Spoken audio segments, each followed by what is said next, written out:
Hi friends, ನೀವು ಬೇಲೂರಿನ ದೇವಾಲಯಕ್ಕೆ ಹೋದಾಗ ಈ ಕೆಲವೊಂದು ಸ್ಥಳಗಳನ್ನು ಮಿಸ್ ಮಾಡಲೇಬೇಡಿ.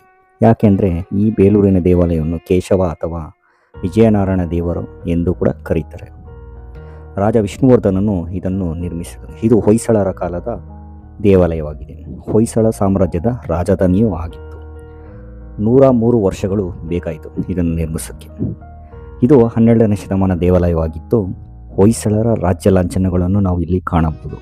ಅನೇಕ ಕಂಬಗಳು, ದೇವಾಲಯವು, ಗೋಪುರಗಳು, 100 ಬಗೆಯ ಶಿಲ್ಪ ಕೆತ್ತನೆಗಳು ಹಾಗೂ ಶಾಸನಗಳು ಈ ಬೇಲೂರ ಇದರಲ್ಲಿ ಕಾಣ್ಬೋದು. ಒಮ್ಮೆ ನೀವು ಈ ಬೇಲೂರಿನ ದೇವಾಲಯವನ್ನು ನೋಡೋದನ್ನ ಮರಿಬೇಡಿ. ಹೆಚ್ಚಿನ ವಿಡಿಯೋಗಾಗಿ ನನ್ನ ಚಾನಲ್ನ ಸಬ್ಸ್ಕ್ರೈಬ್ ಮಾಡ್ತಾಯಿರಿ. ನಾನು ನಿಮ್ಮ ರಾಜ್ ಕನ್ನಡಿಗ ಟ್ರಾವೆಲರ್.